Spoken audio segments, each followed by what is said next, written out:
Good evening, everyone. Welcome to the second episode of Barnabas Brushes here on Elite Encounters channel on Twitch. We're here every Wednesday night at 5 p.m. Eastern Time, painting miniatures for the Elite Encounters channel. Elite Encounters is where we play second edition Pathfinder live play campaign in the unique world of Iota Dree. We play every Tuesday night here on Twitch on this very same channel from 6 p.m. Eastern to 9 p.m. Eastern. So check us out. Last week, we started painting some figures from the Epic Encounters line.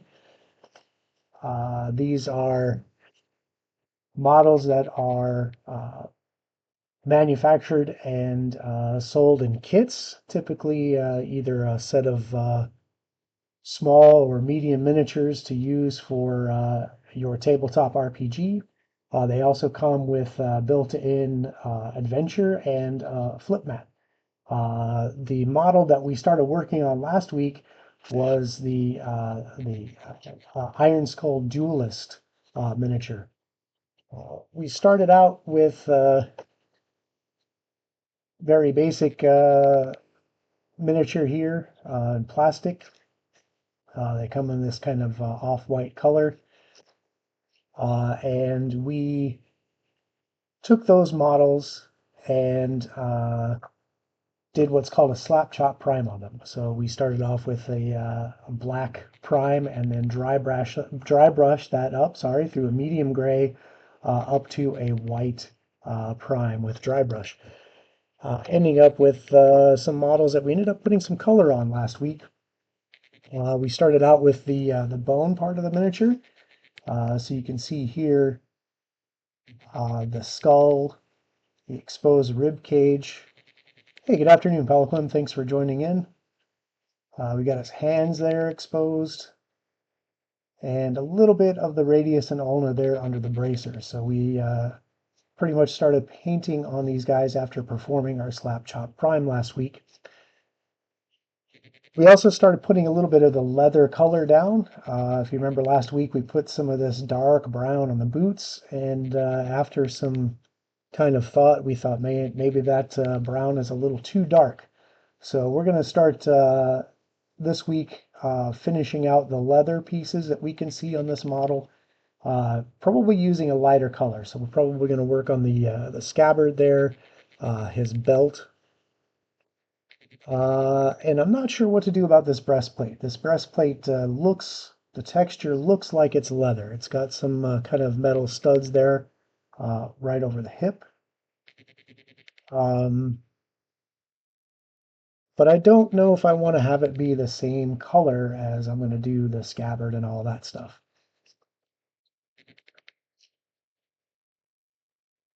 How's it going there, Elite Encounters? Welcome to the show. We're just getting ready to start talking about laying down some colors. The episode name is going to need changed, as well as yeah. So I'm having to look at a different screen for my chat as well. So I'm having a little bit of some technical difficulty today, but I don't know if Elite Encounters, if you can go in and change that episode name. For whatever reason, my interface is not coming up for me.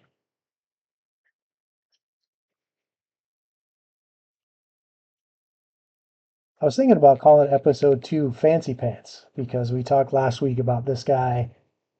He's wearing a cravat, and he's called a duelist, so he was probably a little bit more of a dexterous fighter when he was alive. So I thought, this guy's wearing some fancy pants, so we can call this episode Mr. Fancy Pants, maybe.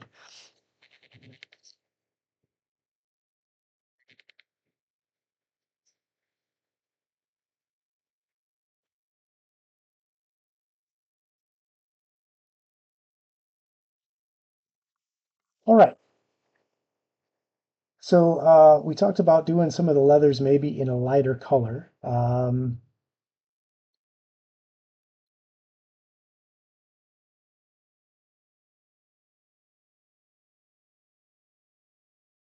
how's the audio coming through out there? Can everybody hear me?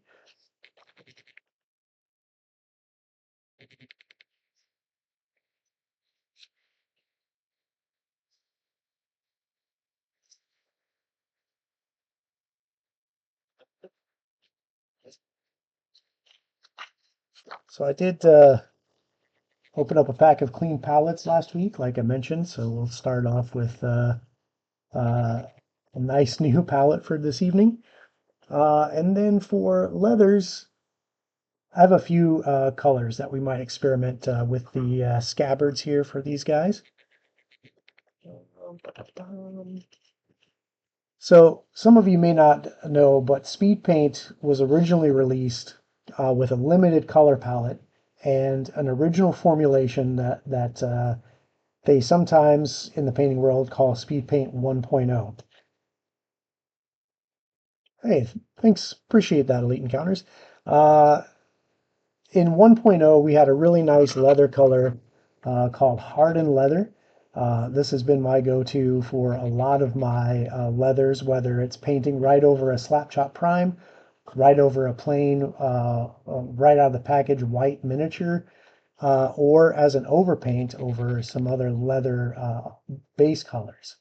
There have been some times where I wanted to get like a nice rich oxblood leather, so I've painted with like a purplish red and then hit hardened leather over the top of that and recreated a really cool oxblood look with this color.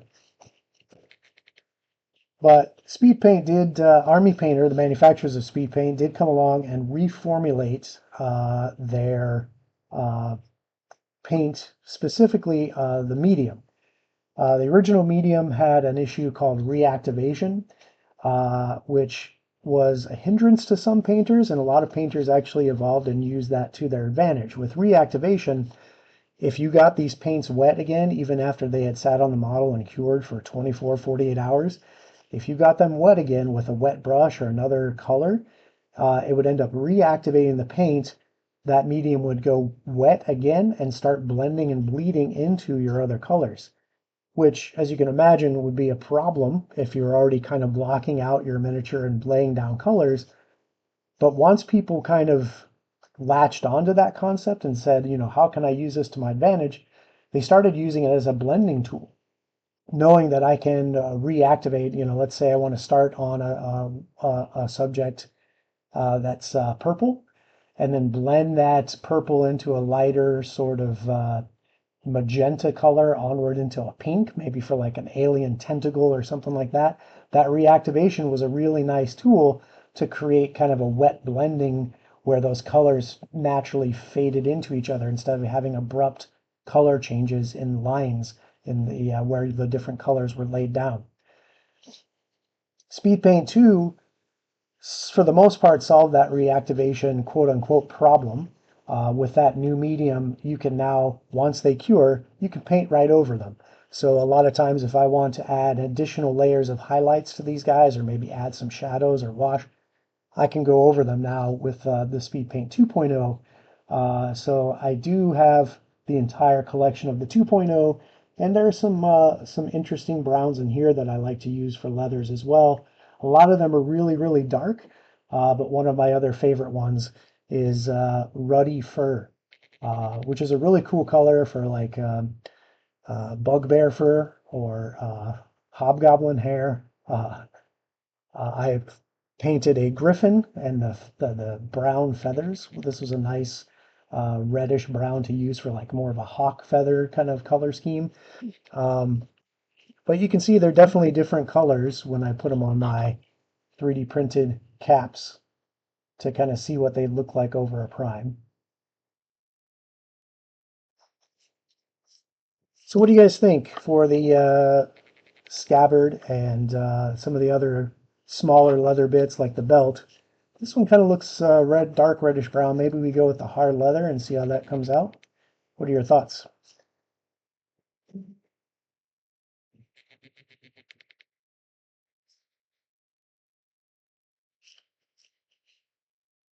My vote is for hard leather. We'll save that ruddy fur for something else.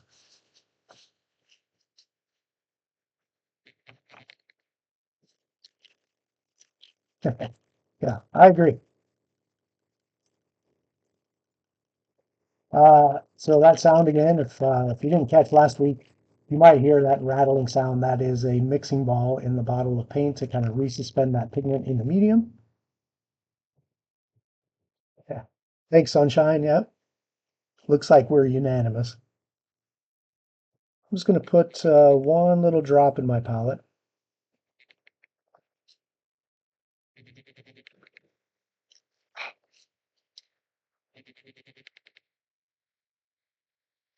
That's a good volume to start off with. If you put too much more than that, you're going to end up with a lot of extra excess paint just left over in your palette.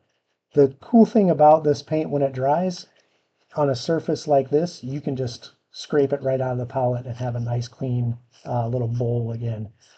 In fact, it's been kind of a craze lately to use those poppets that have been kind of a big fad in the last couple years, where you push the little rubber uh,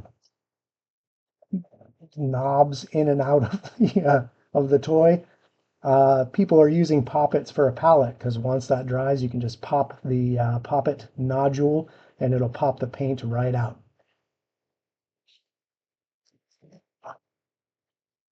All right, let's see how this comes out on the scabbard here.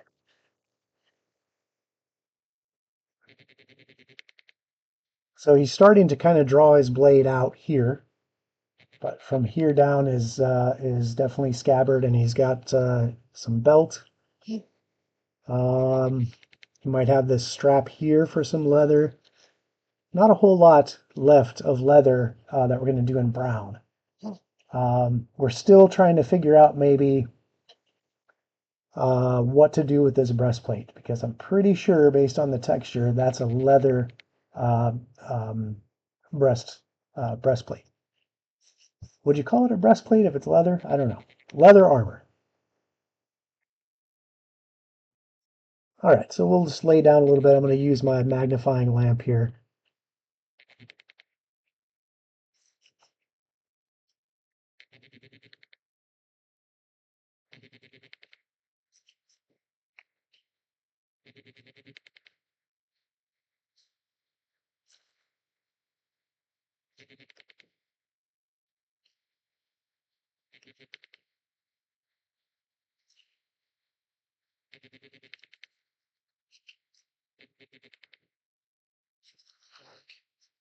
He does have a little metal uh, end on the scabbard there.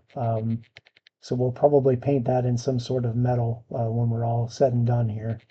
But that's definitely a different color than the boots. You know, what are we thinking there? We could try this one. So I know Sunshine wants maybe a darker color in the belt. We've got two models we're working on. So let's try this color on the belts here.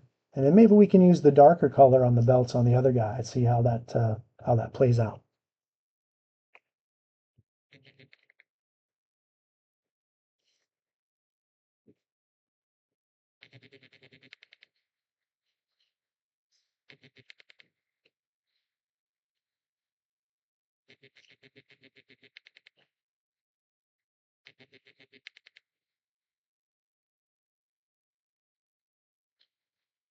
Went ahead and did some of those straps on the bracer.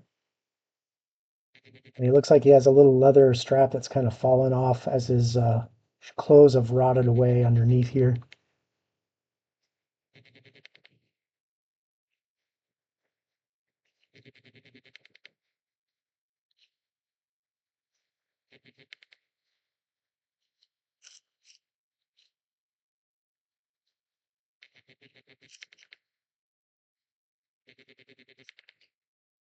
All right, I think that's about it for the leather on this guy here. What do we think about this lighter brown on the belts? Should we go darker on that belt in there, or leave it that light leather brown?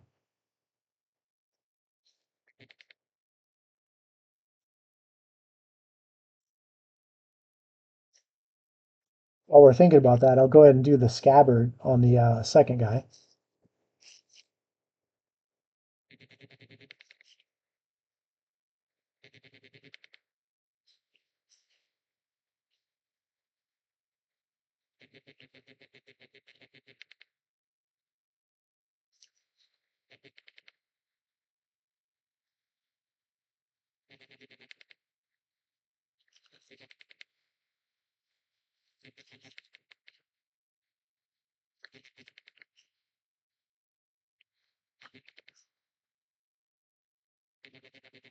And you'll notice I got to turn my model every which way to make sure I get all the angles where that piece I'm painting is exposed.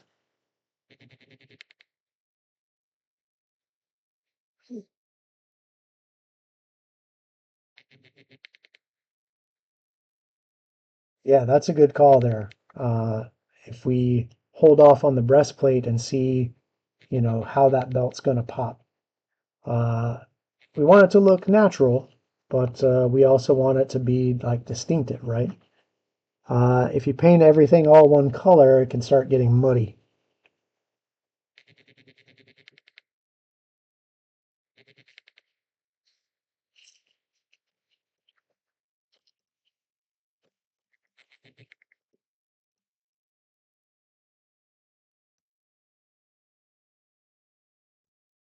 Okay,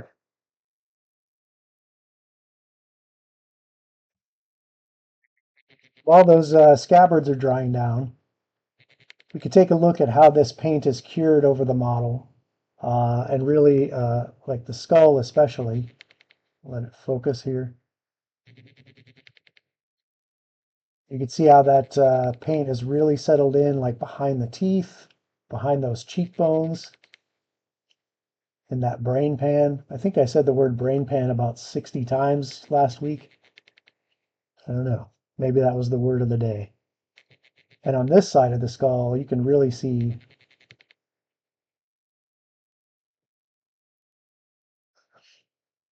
And you could have that same effect doing layer painting, where you would paint the skull with maybe a brown to get into the shadows and then start laying down your layers of like, lighter and lighter bone tones until you get to the highlights. But this paint does it all for you. One coat. Now, if I wanted to, I can take a higher highlight and go to town. But the beauty of these paints is to get them done quick and get them on the table at a nice tabletop quality. By tabletop, I mean, when it's on the board and you're playing a game and you can look at them from the average distance from your seat at the table to the map on the board, whether it's a board game, whether you're playing a war simulator game like Warhammer or Age of Sigmar, whatever it is you're playing. The models look good and you can see details on them from that distance. Okay.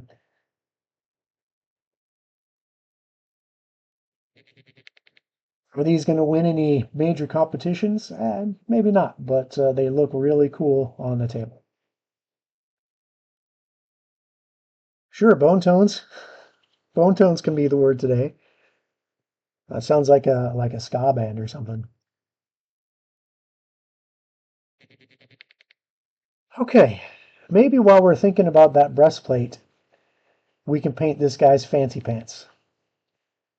One thing you might notice is that if you let it, let's get a little closer. It's got a bit of a cod piece going on too. So we'll have to see if do we want to paint that cod piece a different color. I don't think dudes did that in medieval times, and this is a medieval fantasy game, right? Any cosplayers out there that wear a different color cod piece than their actual pants? I don't.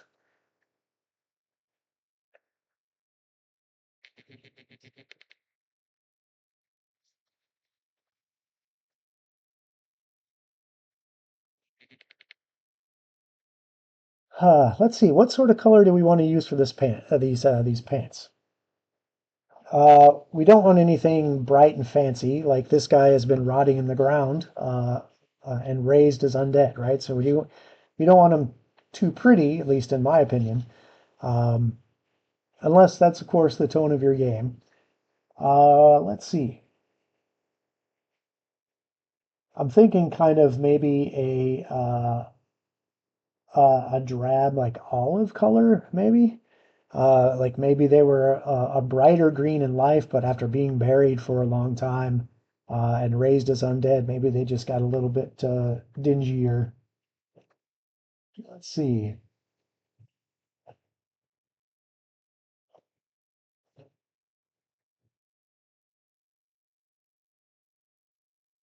Plus, green is always a good contrasting color to brown.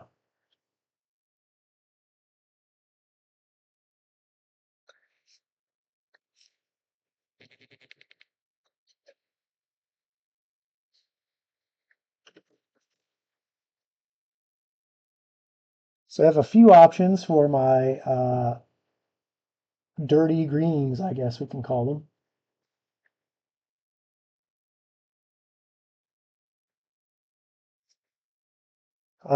We have this camo cloak color, which is kind of an olive drab. I've used these for some sci-fi, like military figures. And it kind of comes out like that.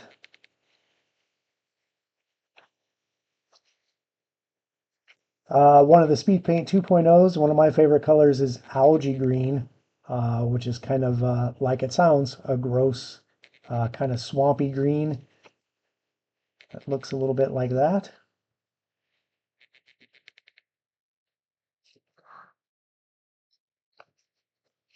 And then Desolate Brown. Some of the Army Painter colors will actually have like a description of the paint color in the bottom right corner. This one doesn't. This is one of the newer 2.0s that came out, so I got them pretty early on. Now they're printed with more descriptive information on the label, but it kind of comes out looking like that. A little bit more brownish green. What do we think? What's going to go best with our bone tones?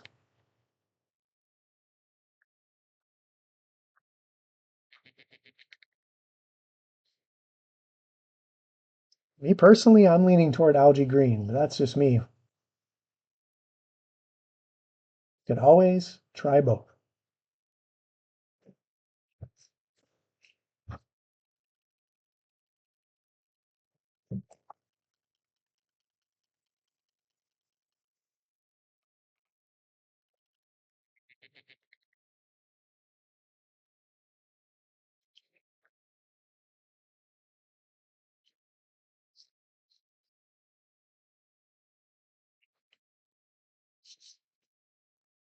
So as we're painting these up, it's a good idea to kind of let the models settle and dry before you go touching all over them.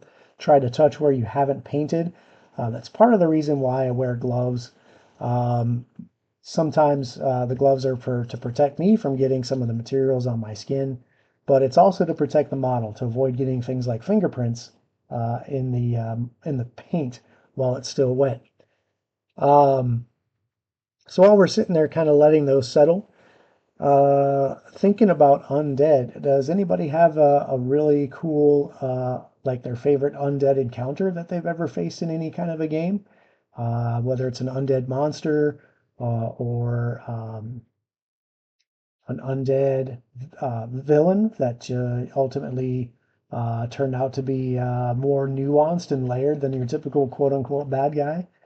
I have a pretty cool story of a player who actually had a sorcerer in a Pathfinder game that had the undead bloodline, I believe, and had the undead form spell. And when she was infested with parasitic worms that were basically starting to eat her from the inside out because of a failed fortitude save, she cast the spell undead form, took the form of a skeleton, no more guts to eat, and saved herself from these monsters without ever having to even fight them. It was a pretty cool encounter.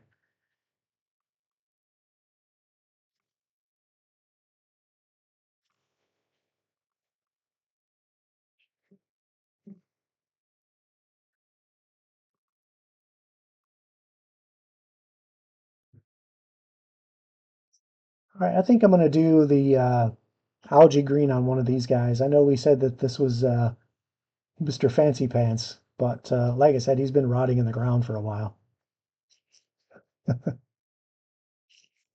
Yeah, it's a pretty cool story, isn't it, Pelican? All right.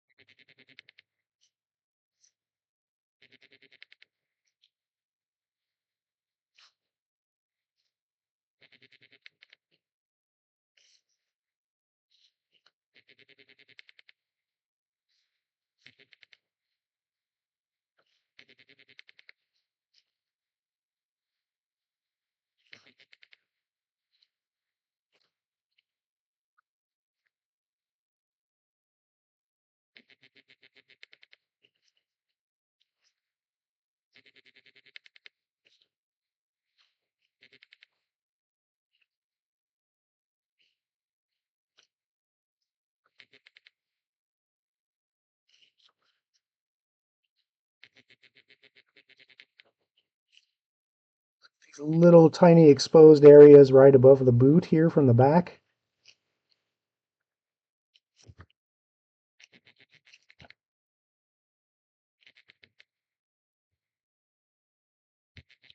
Okay, piece of cake. You can see that the paint is already sort of defining those highlights and shadows as it dries down. Still a little shiny as it dries because of that medium. So it's kind of reflecting there on the pant legs, but you can almost right before your eyes see it start to show those highlights and shadows as that heavier pigment sinks in. So what do we think? Do we like that green color there?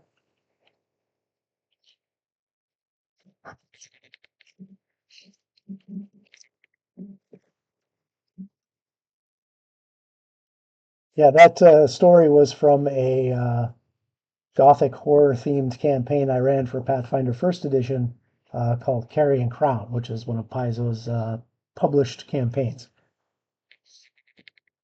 Our campaign isn't published. It's actually created by our cast members. The main creator is here in the channel with us. We play in a homebrew setting called Iota Dree, which is a very well designed, well crafted world, rich in its own lore. So check that out when you watch us on Tuesdays on Elite Encounters as we live play in that campaign setting.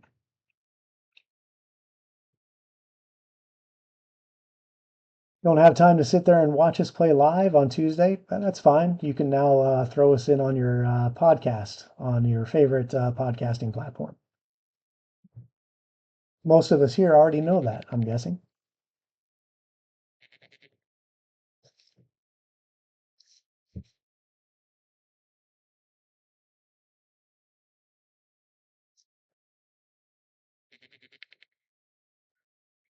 What do we think?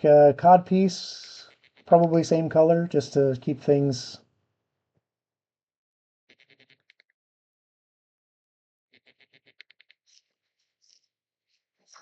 What we're thinking about that cod piece. I'm going to throw this same green on the other pants, I think.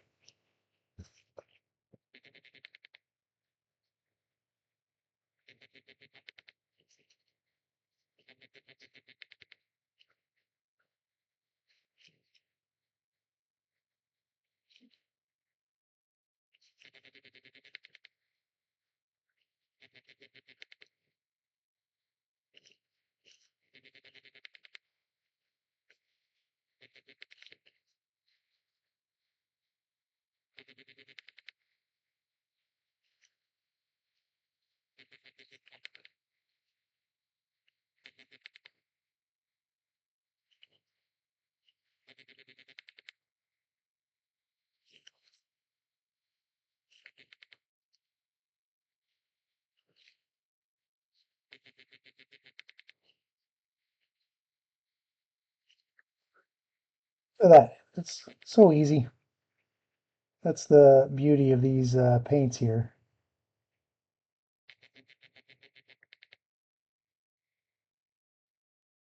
One thing I noticed when I was setting up for the show today is that even though I kind of applied the same slap chop prime technique on these models, one of them came out a little bit whiter, a little bit brighter than the other one. And that's going to affect how the paints look on the on each one. So there might be some subtle differences in the highlights and tones between the models, which is kind of cool.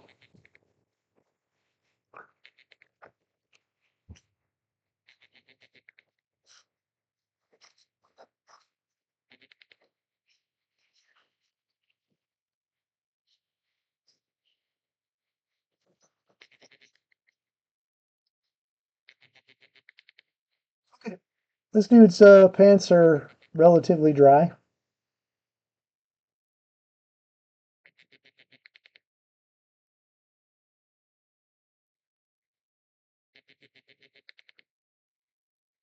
Still not sure what I want to do about that breastplate.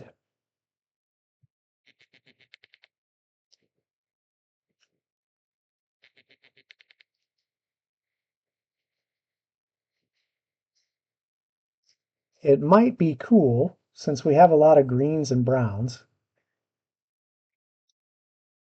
I might do this in a metal and make it like a true breastplate.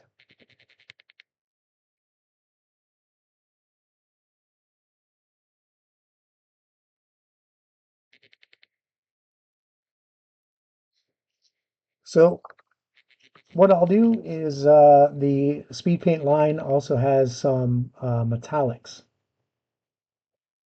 Uh, Probably my favorite metal out of the line is enchanted steel.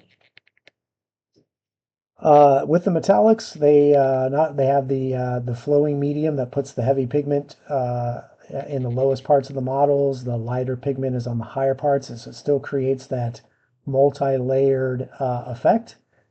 These also have metallic fleck or flake in them to give them kind of that metallic shine that will reflect light like a metal would in the natural world. But these guys, because of the nature of that pigment and the metal flaking, it's actually advised that you thin these paints. You can paint them right out of the bottle, but you won't get as good of a separation effect like you would with some of the other speed paints. So with this one, I'll give it a good mix.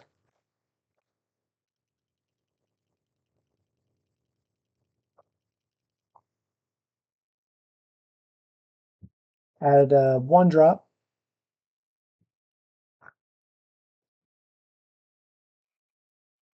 Kind of hard to see there, but it is just like a dark steel color, hence the name Enchanted Steel. Then I'm going to add a drop of speed paint medium. This is just a bottled form of the actual medium that all the speed paints are made from. This acts as a thinner. So a lot of acrylics you can thin just with water or use a wet palette to make your paints thin out and let that pigment spread easier. You can blend it easier, get nice color transitions, smooth transitions. For speed paints, wet palettes is not a good idea. You want to keep them in dry palettes like I'm using and use the speed paint medium to thin them out. So I find that a one-on-one or one-to-one ratio of medium to paint is the best for the metallics.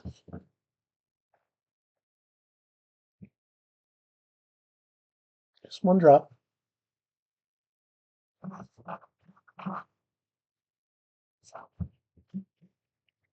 And as you might imagine, you can go through a lot of the speed paint medium. So it does come in a gigantic bottle as well. So you can really work your paints. Makes for a nice holiday gift for your painter hobbyists out there. Uh, Not that, I'm giving any hints, but if you're watching and you give me Christmas presents, Anyway, I also, to add a little bit more depth, there's a trick that I do where I actually will add a dark wash to my paint as I mix it to really pull the heavy pigments down and darken them. For that, the Army Painter Dark Tone Wash works perfect.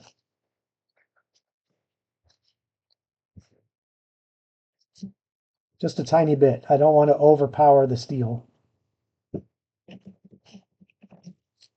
And if you remember last week, I had that really gnarly brush that your these after a while your bristles get torn up.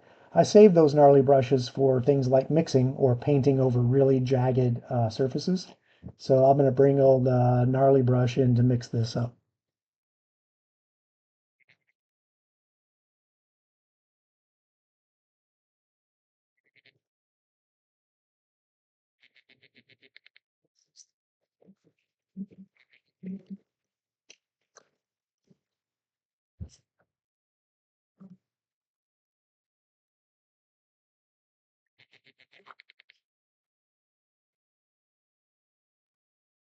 That looks like a lot of paint in my palette, and it kind of is, but it's spread out in the bowl of that palette. So as I use it, if I have any leftover, if I have other models I'm working on, maybe I'll use that leftover paint. But for us today, we're just focusing on Mr. Fancy Pants. So maybe I'll have some leftovers that I'll end up scraping out and throwing away. That's okay. All right, so I'm going to do one breastplate in the metal just to see how it comes out, see what we think. And if we decide, you know what, let's do leathers on the rest, that's what we'll do. That's the fun of painting minis is you can experiment and decide what looks best. With speed paints, if you decide you don't like what you got, you can always prime over them and try again.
There we go, a metal breastplate.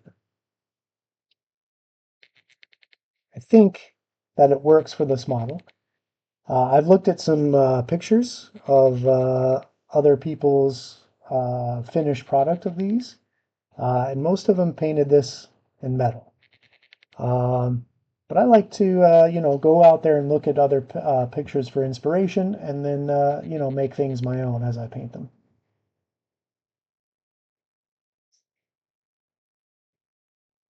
Yeah, exactly. What do we think about the metal breastplate? We'll let that dry down a little bit. While it's drying down, we can definitely use this enchanted steel on this metal end piece of the scabbard as well.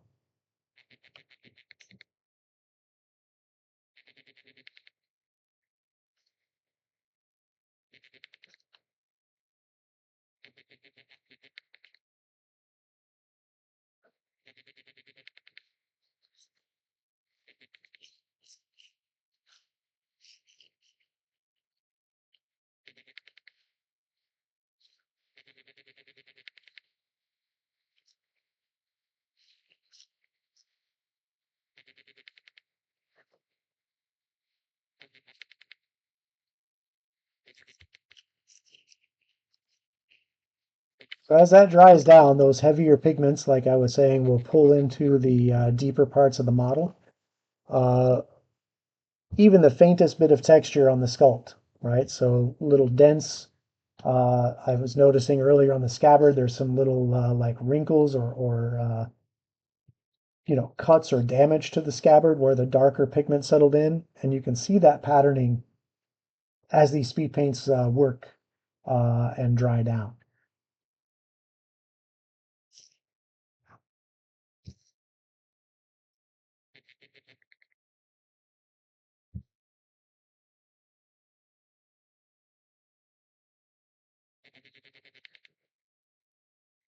Oh, I think the metal looks pretty cool, actually.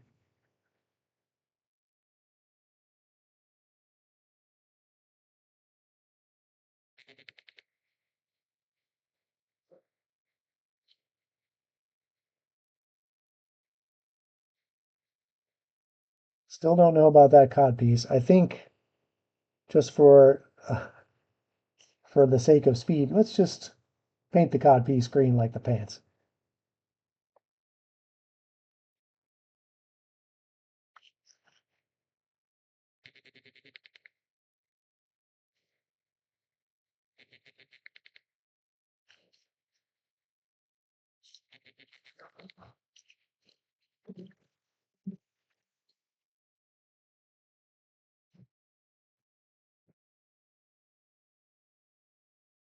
My green has already started to dry in the palette, so I'll add a little bit to kind of freshen that up.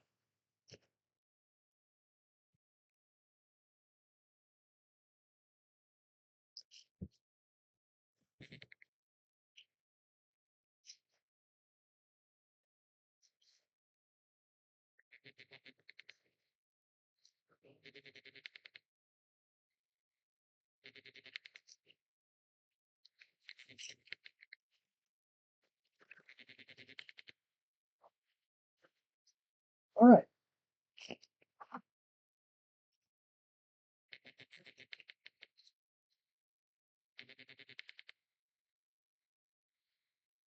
I think as that metal is drying down,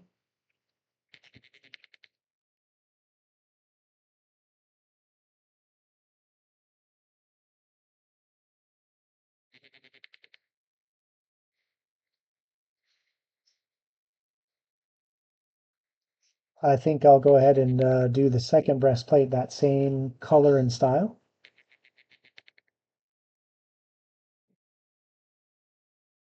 Yeah, something's wonky for me too. Like chat is nothing.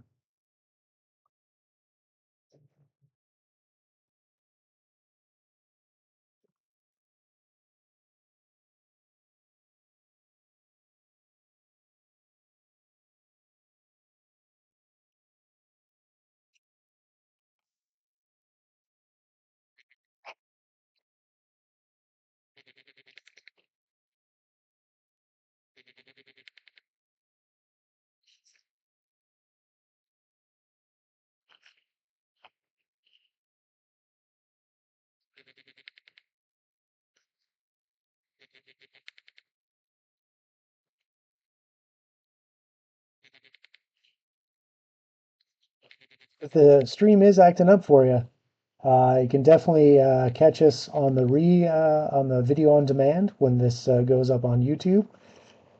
And for our shows where we're actually doing our live play of Pathfinder Second Edition, if for some reason you can't watch that live stream, you can't catch the YouTube video, which loads on that Friday of that week that we're live, or you can catch us on podcast.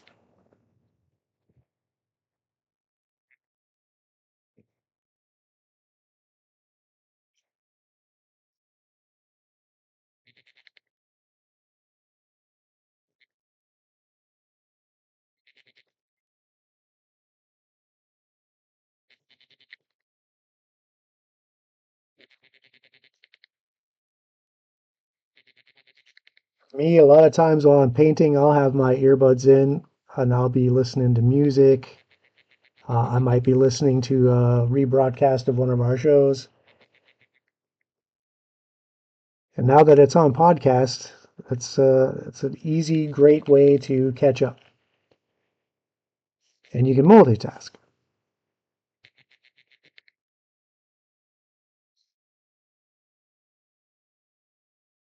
I also like to listen when I'm mowing the lawn, which takes forever.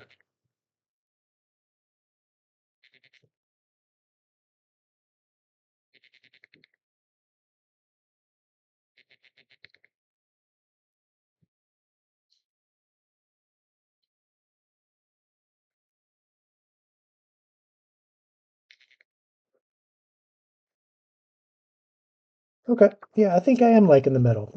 As I'm painting that metal breastplate, I am noticing as the paint dries down, like I said, there are some details on the model that are starting to show up now that the pigment is uh, both shading and highlighting the figure. Um, and what's catching my eye is that there are some raised edges to the breastplate. There's also some like studs, right, where maybe the metal was riveted together. Uh, I may go back and pick that out with a different color, either a brighter silver, or I can get really crazy and make it like gold edging. I don't know that gold is a great idea for undead because again, this guy's been rotting in the ground, so I might make it like more of a I don't know, like a muted gold tone or something dirty gold that makes it look like it's been buried for a while. Hard to tell, but we can always play around.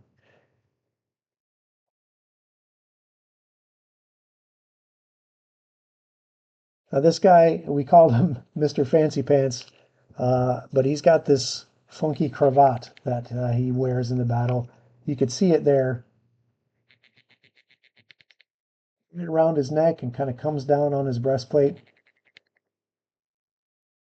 I wonder what color that was before he died. How fancy was this guy?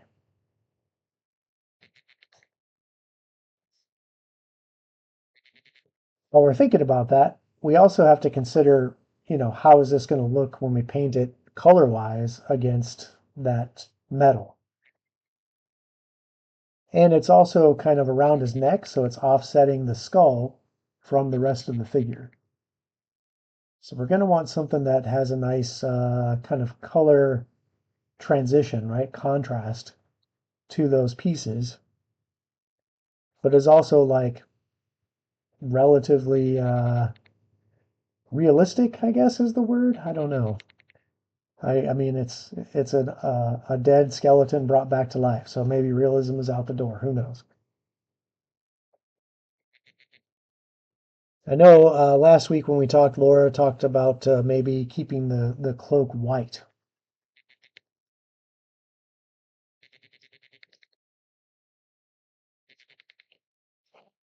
The cloak and cravat, I don't know, should they be the same color?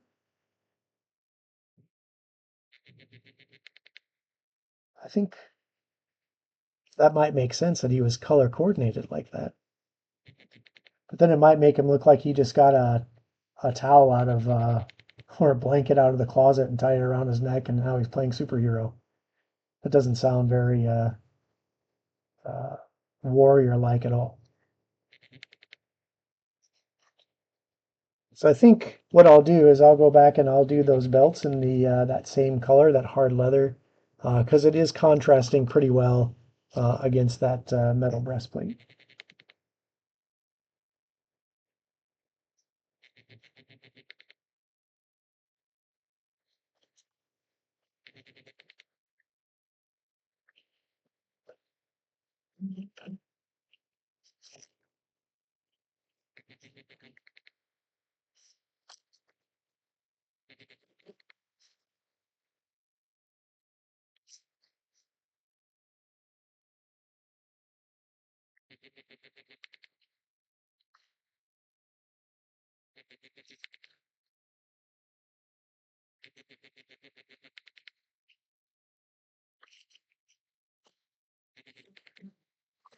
I got the paint where I didn't want it to go. So like I said, if it's still wet, I could take a wet brush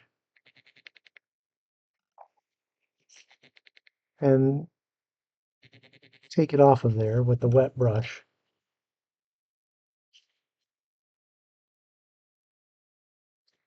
And then take a dry brush and dry that wet area so paint doesn't continue to bleed. Okay.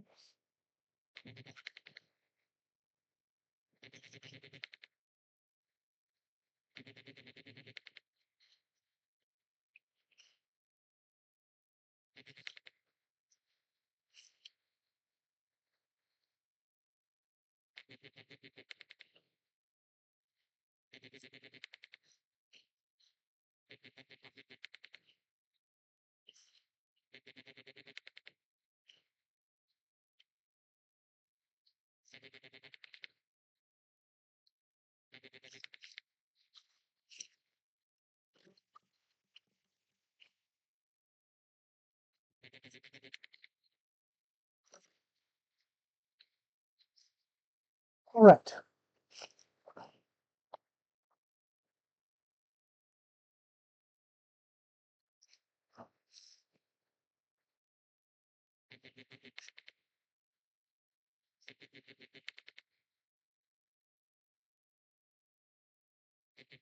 I think those cloak clasps will be a good place to kind of add some paint that is definitely different from the cloak and from the metal of the breastplate. So I might use a dingy gold. I don't want a bright, nice, new, shiny gold. So I'm going to try to find something here that maybe has an older look to it.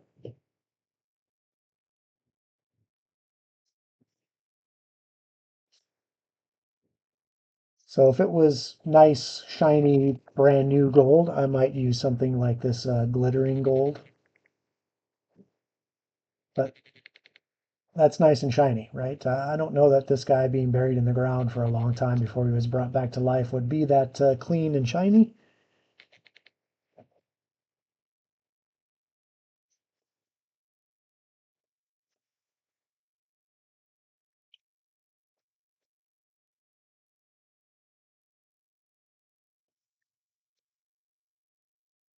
So I might go with a more bronzy tone. It's got like more brown into that gold metallic. Let's try what that looks like.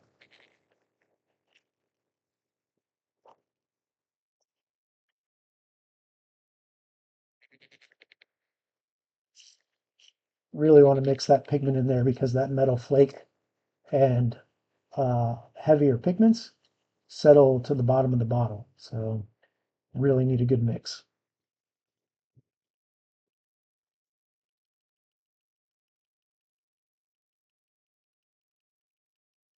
So that's me mixing the paint under the table there.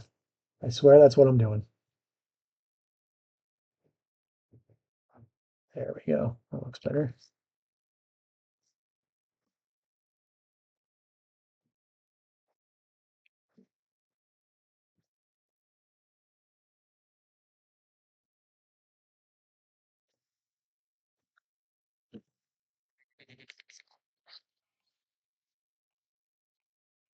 So when it comes out there, it almost looks brown, but the metal flake is in there.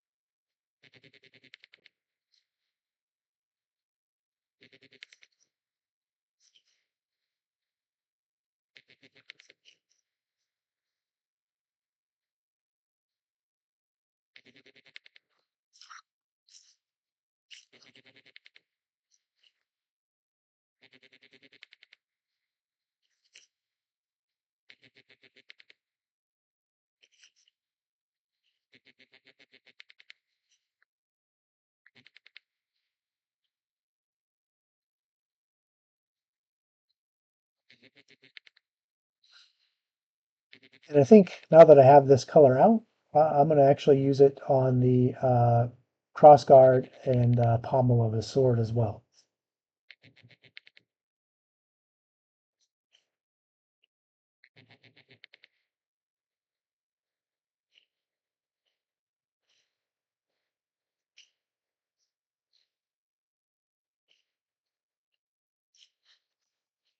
of a funky crossguard.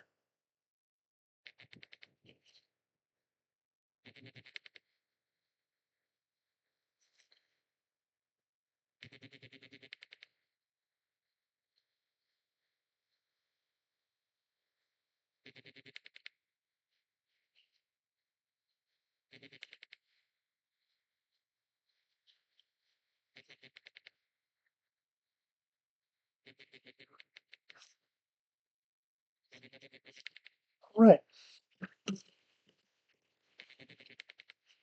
So we've definitely made some progress on Mr. Fancy Pants here, a couple models. Uh, and we could think about what we want for the color schemes on the cravat and the cloak. And then we'll start doing some of the details like the epaulets and his undershirt that's coming out here that's really rotted away. Um, and then we'll start working on the base. I always save the base for last. That kind of brings the model together and brings it to life. And kind of sets the tone for like the environment it's in, right? So when we start thinking about bases, we can think, do we want this to be in a snowy environment and make it feel like, this is someplace cold? We can even add snow and recreate snow effect to the base. We can make it foresty, jungle ruins, rocky, barren wastelands, you name it. But the base really sets the tone of the model. So the figure itself, that's going to have its own story to tell, but that base really brings the story to life for that figure. So, you got to put a lot of thought into your base. You want something kind of generic, just like Rocky Ruins. Rocky Ruins can show up pretty much anywhere. Um, it just depends on the theme that you want for your figure. So think about that for next time as we work on finishing these two versions of Mr. Fancy Pants. Maybe I'll do a slap chop on a couple more models so we can lay down some color on some other ones and really start kicking these out. So we have just a couple minutes left, so I want to invite everybody to, if you're liking what you see here, definitely give us a like, give us a follow, give us a sub. Check out our shows on Tuesday, every Tuesday, 6 p.m. Eastern Time, right here on the same channel where we do a live play of Pathfinder 2nd Edition in the homebrew world of Iota Dree. And we also have a campaign that I don't play in. I play the character Barnabas in the Soul Severed campaign. I'll be there on Tuesday.